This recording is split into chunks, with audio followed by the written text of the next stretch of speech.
Hey everybody, Jeff Rolvin with Everything Boston Whaler. So I'm down here in beautiful sunny Key Largo. I've been down here for the last week, um, and last Friday I picked that up. It's a 2024 210 Vantage, brand new. I picked it up at the Boston Whaler factory, and I'm going to be doing a summer program with Whaler, where I'm going to have this boat for a summer, and I'm going to take you through the ownership of it, where I use the boat, how I use the boat, how I maintain the boat, and for the first program here, what I'm going to do is take you through how I trailer the boat. So tomorrow we're departing Key Largo to head back to Michigan, where I live. It's going to be about a 1,500-mile trip. And what I wanted to do for this first program is take you guys through how I prepare my tow vehicle, things that I do maintenance-wise, things that I inspect. And then also wanted to take you through kind of things that I pack. Yeah, I pack a lot of stuff. I'll take you through all that, but you never know what's going to happen on the road. And then finally, I want to take you through things to look at on your trailer, things that you should prepare for, and then how you should prepare your boat for that long road trip. What you should take out, how you should store it. So if you're making a long trip, you just want to make sure that you have everything nice and tidy, tied down, put away. So if you guys got any questions, feel free to leave it in the comments, contact me directly, um, and hopefully I'll be able to answer them. And hopefully you guys enjoy this first episode of me taking you through how to set up your vehicle, your boat, and how to pack for an extended vacation. Enjoy. All right, so I'm going to take you through the tow vehicle. So this is my truck. It's a 2018 GMC Sierra 1500 four-wheel drive. It's got about 95,000 miles. Before I left Michigan, some things that I did to the vehicle were I went around and inspected all of the brakes, made sure that the pads were good. I replaced those around 20,000 miles ago, so there's plenty of life left. Went around, inspected the tire.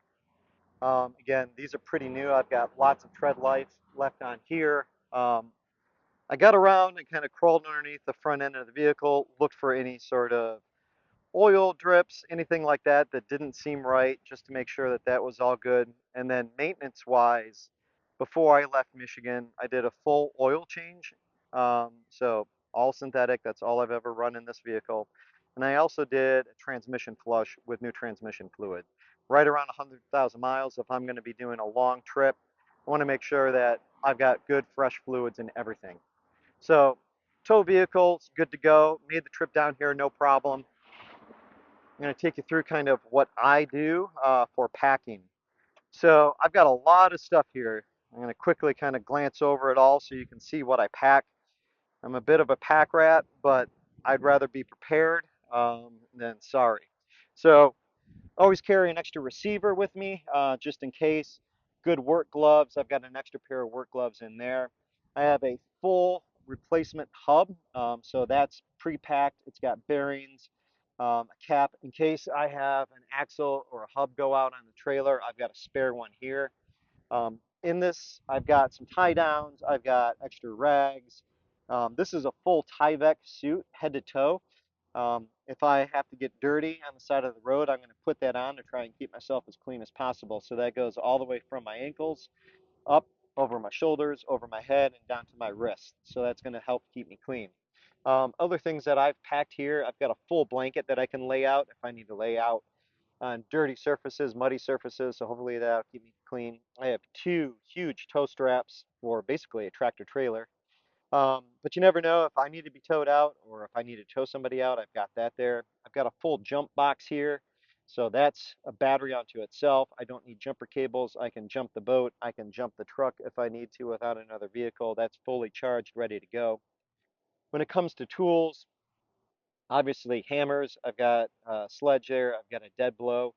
In my toolbox, I've got screwdrivers, large and small. I've got Phillips and flatheads. I have vice grips. I have channel locks. I have cutters and all kinds of both SAE as well as metric large wrenches. I have the full gamut of it. Down in here, I have some electrical connectors if I need them. Again, some work gloves. All of my large ratchets are up in here. Other things that I pack, zip ties are always necessary. They can save your life and help you in many ways, just like duct tape. Um, Down here, again, I've got large and small wrenches.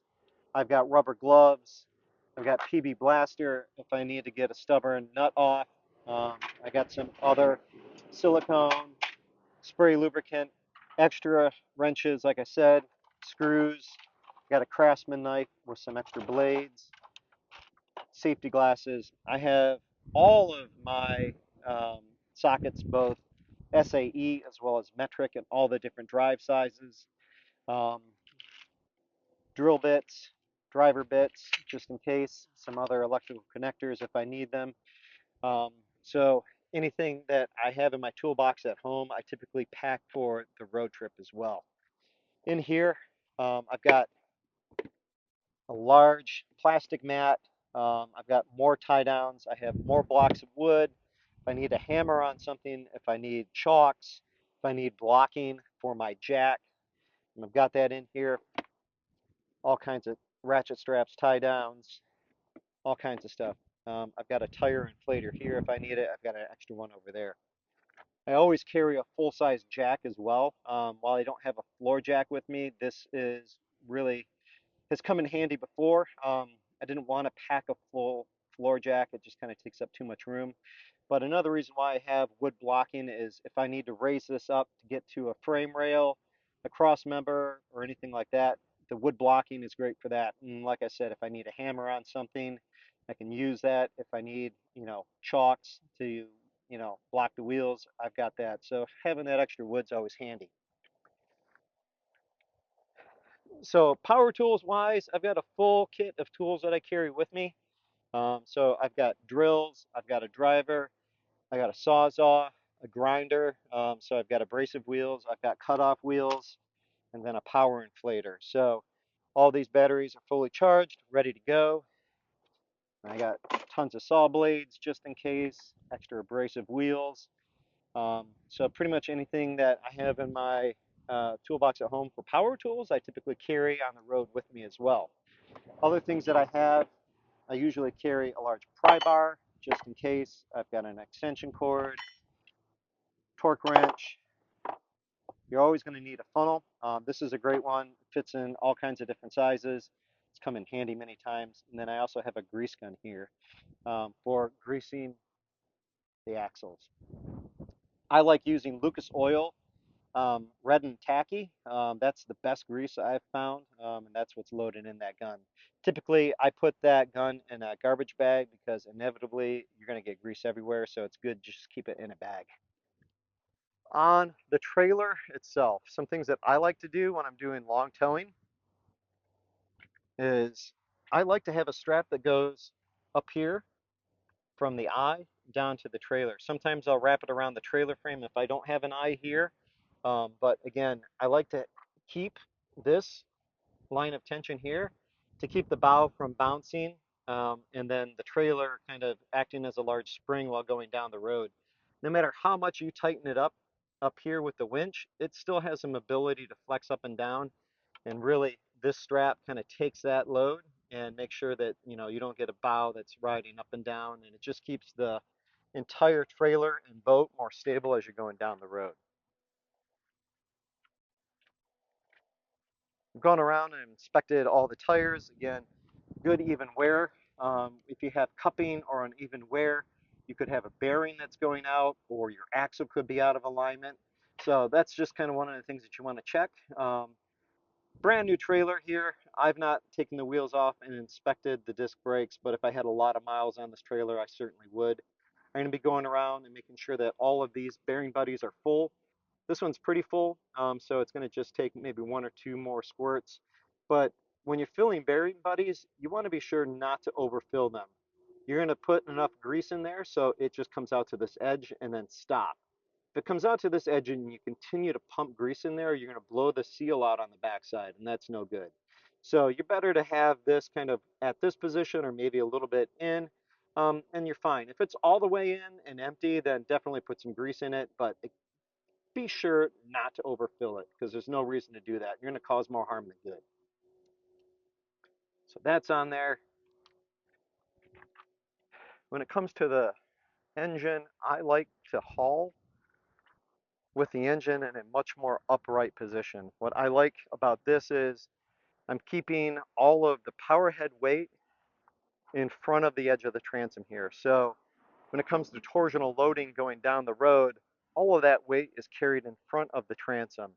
And you're not going to get as much kind of back and forth torsional loading. If you're using a quote unquote transom saver in your engines like this, um, now if you think about it, majority of that power head weight as well as your lower arm are off of the back side of the transom you can see here. So your center of gravity is back here, and as you're going down the road, you're going to get a lot of torsional forces and stresses in your transom. That's why I have always trailered with the engine as up as possible. The power head is going to offset the weight of the leg. You're going to keep the majority of your center of gravity here in front of the transom. It's how I personally have done it. Everybody's got their own way of doing it, but like I said, I think keeping that power head in front of the vertical line of the transom is extremely important. I'll probably use a block of wood on there to make sure that I'm taking the load off of the trim system, but I don't use a transom saver or one of those buyouts. I never have. So, like I said, it's my personal preference on how I like to trailer. Inside the boat, what I've done to prepare the boat for travel is I always take the bimini top down if I'm doing a long trip like this. I don't like having it up. Um, if I'm doing a couple 100 miles, maybe I'd keep it up. But doing 1,500 miles over 2 days, it's just better off down here, less wear and tear on it. I've gone through and removed any of the possible loose cushions that could blow away. So all of those that are typically up front, I have stored down here. When I'm going to trailer the boat, I'm going to close this door up just to kind of keep the wind flow to a minimum. All of the cushions back here are fixed and they're not going anywhere, but I just want to make sure that should anything be flying through here, just trying to keep the wind load down on the inside here. Overall, I don't trailer with any canvas on the boat. I know some people do. For me, that's like putting your canvas through a hurricane. And there's really no reason to do that. It's going to billow, it's going to blow, and no matter what, even with a canvas on, you're going to get moisture in a boat, dirt in a boat if you're doing a long road trip. So the cover is doing nothing other than getting beaten up. You have a boat that can be washed and cleaned whenever you get to wherever you're going. So my personal preference is to leave it uncovered unless you have a trans shield cover, which comes from the factory for when they transport it. That's super tight, and that's something that I may consider doing, but I may also just leave it open like this. I think it's the best way to travel and puts no stress on any of your canvases. Hop on down here. So that's how I set up the boat, things I inspect on the trailer,